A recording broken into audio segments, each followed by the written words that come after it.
महफिल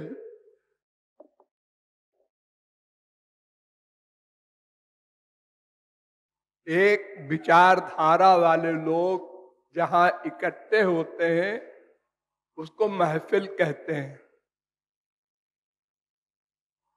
10 प्रकार की महफिल होती है।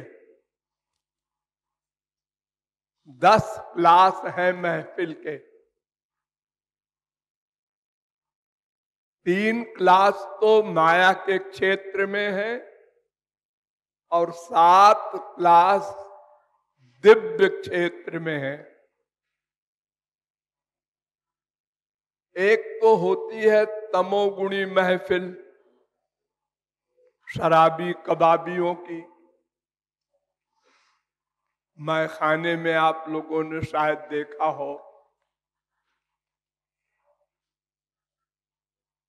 गुंडों की। और एक महफिल होती है रजोगुणी। वो तो आप लोग जानते ही हैं, अनुभव करते हैं। माँ बाप बेटा स्त्री पति का प्यार और परिवार का शादी ब्याह, ये सब महफिल जो होती है रजोगुणी है। और एक महफिल होती है स्वर्ग की, वो सत्वगुणी महफिल कहलाती है। उस सत्वगुणी महफिल में आत्मा का आनंद मिलता है, लेकिन माया के अंडर में रहता है। अशांति, टेंशन, काम, क्रोध, लोभ, मोह वहां भी है। तो ये 3 एरिया, 3 महफिल तो माया के क्षेत्र में है। एक से एक श्रेष्ठ, तमोगुणी से श्रेष्ठ रजोगुणी, रजोगुणी से श्रेष्ठ सत्वगुणी। इन महफिलों में तो आप लोग अनंत बार जा चुके, करोड़ बार, लाख बार नहीं, अनंत बार स्वर्ग जा चुके, अनंत बार मृत्युलोक में इन महफिलों में अनुभव किया। लेकिन पिछला अनुभव भूल जाता है। और जन्म की जाने दो, इसी जन्म में और एक दिन में आप भूल जाते हैं अनुभव को। जैसे आपने आज सवेरे नाश्ते में रसगुल्ला खाया और हमने फिर 12 बजे दिन को पूछा रसगुल्ला कैसा था वो, तो याद नहीं। फिर खाने की इच्छा हो गई। अगर वो याद होता तो जैसे 4 रसगुल्ला खाने के बाद रसगुल्ला से नफरत हो गई थी, अब नहीं खाएंगे, ऐसे ही 12 बजे भी होता, शाम को भी ऐसे होता, दूसरे दिन भी ध्यान कर लेते रसगुल्ला जो खाया था परसों, वो जैसा चौथा रसगुल्ला लगा वैसे ही अनुभव हो जा, तो बार बार खाना न पड़ता। इसी प्रकार माँ का प्यार, बाप का प्यार, बीबी का प्यार, पति का प्यार, संसार का, सब ऐसे ही है, भूल जाता। फिर उसी की इच्छा होती, फिर और जन्मों की क्या याद रहेगी, इसी जन्म का स्मरण नहीं रहता। तो इन तीनों महफिलों में हम लोग अनंत बार जा चुके, अनुभव कर चुके। कभी वो महफिल अच्छी लगती है, कभी कॉमन लगती है, कभी खराब लगती है। वही माँ, वही बाप, वही भाई, वही बीबी है। कभी बहुत अच्छी लगती है वो चीज, कभी कम अच्छी लगती है, और कभी नॉर्मल लगती है, और कभी खराब। ऐसा बाप मिला, ऐसी माँ मिली, ऐसी बीबी मिली, ये भी भावना होती है। अब चलिए ईश्वरीय क्षेत्र में, दिव्यानंद, असली आनंद, वो पहला है ब्रह्मानंद, निर्गुण निर्विशेष निराकार ब्रह्म के आनंद को ब्रह्मानंद कहते हैं। वो अनलिमिटेड है, अनंत मात्रा का आनंद है और सदा को मिलता है। उसके ऊपर दुख कभी हावी नहीं हो सकता। इन तीन सुखों में तो उससे बड़ा सुख मिला, वो खत्म हो गया। लेकिन ब्रह्मानंद भगवान का आनंद है, इसलिए अनंत मात्रा का है और सदा के लिए है। लेकिन एक रस रहता है, एक रस। जैसे आप लोग गहरी नींद में सोते हैं तो सोने का जो सुख मिलता है बिना सपना देखे, तो वो एक सा होता है। उसमें कोई हलचल परिवर्तन, एक से एक बढ़ के, ऐसा कुछ नहीं। शून्य अवस्था, उसको निर्विकल्प कहते हैं, संकल्प विकल्प रहित, वो ब्रह्मानंद है। उससे ऊंचा सुख वैकुंठ में ये सगुण साकार भगवान की महफिल है। वहां चार भुजा वाले नारायण रहते हैं, उनके भक्त रहते हैं। चार प्रकार की जो मुक्ति चाहते हैं, साष्ट, सामीप्य, सालोक्य, सारोप्य, ये चारों मुक्ति वाले भी वैकुंठ में रहते हैं। शांत भाव के उपासक भी वैकुंठ में रहते हैं। उससे ऊंचा द्वारिका का रस है, ये श्री कृष्ण का रस है, लेकिन ऐश्वर्य अधिक है और माधुर्य कम है। तो माधुर्य में अधिक रस होता है, ऐश्वर्य में दूरी हो जाती है।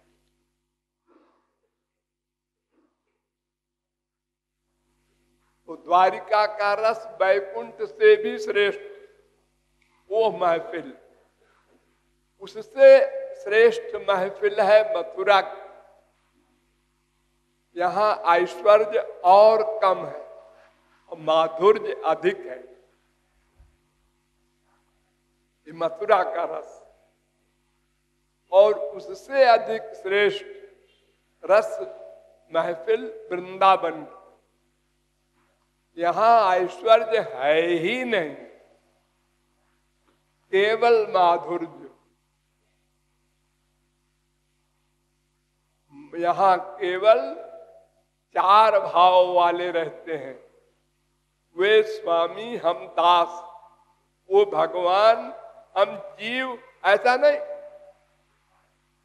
ऐसा कोई नहीं सोचता। वे स्वामी हम दास। जैसे संसार में कोई किसी का नौकरी करता है तो वो उसका नौकर है, वो उसका स्वामी है, बस इतने से मतलब है।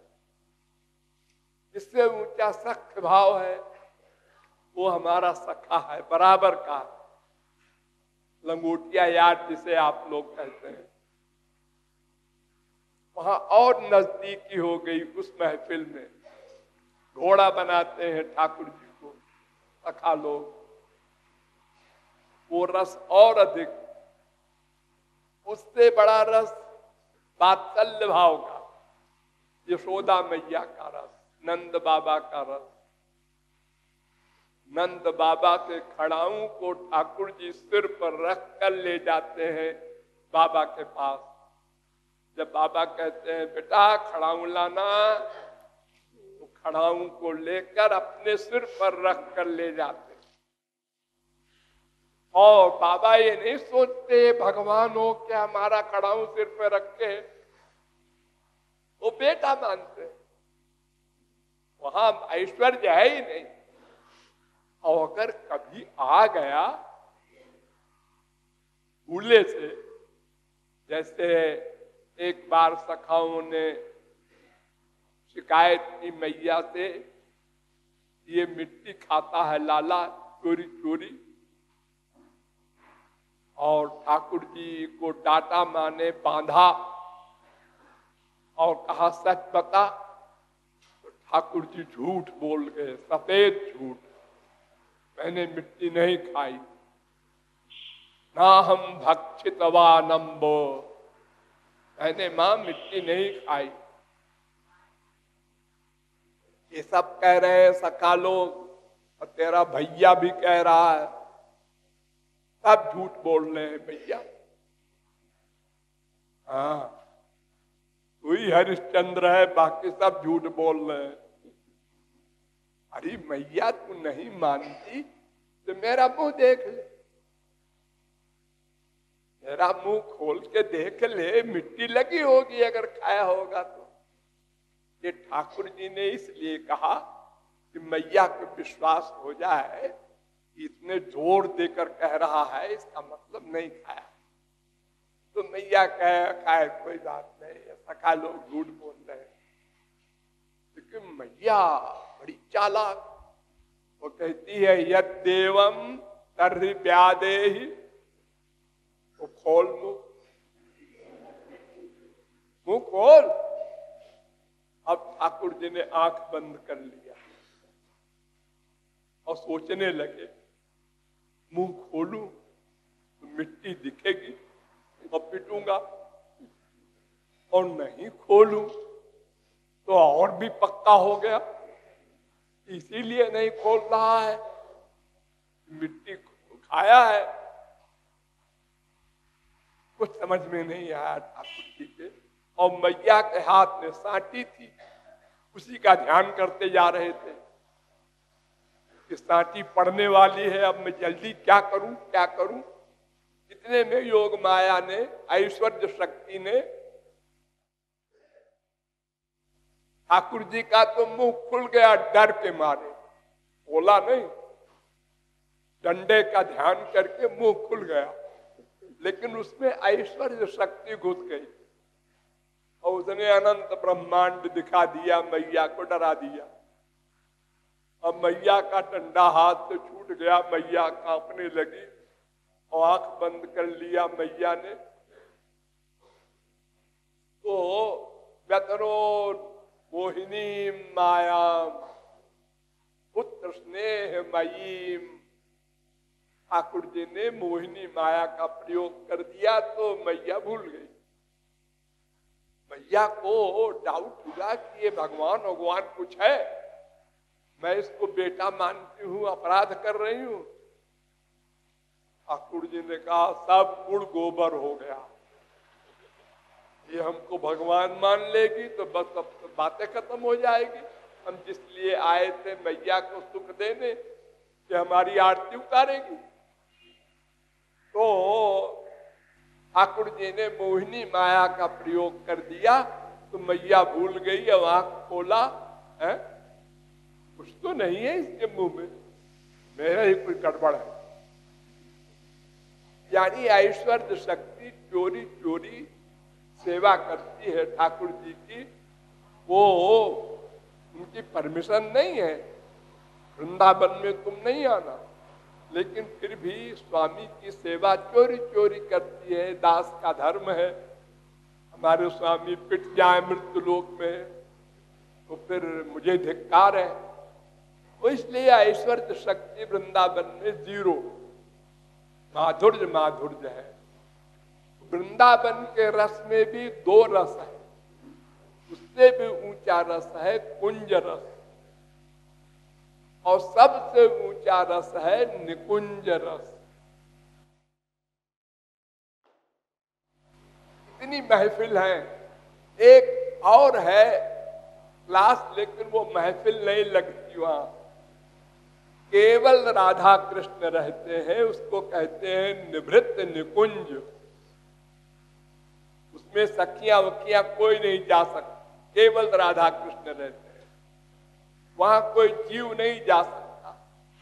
निकुंज रस तक जीव जा सकता है। जो निष्काम भाव से प्यार करता है, माधुर्य भाव वाला, वो निकुंज रस तक जा सकता है।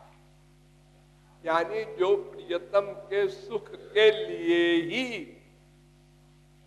चिंतन मनन वर्क सब करता है, वो निकुंज रस तक पहुंच जाता है। माधुर्य भाव वाला, उसको समर्थारति कहते हैं। तो ये 10 प्रकार की महफिल है। तो ये निकुंज रस की महफिल के लिए कह रहा है, तेरी महफिल सी महफिल नहीं है। लाखों महफिल जहां में यूं तो तेरी महफिल सी महफिल नहीं है।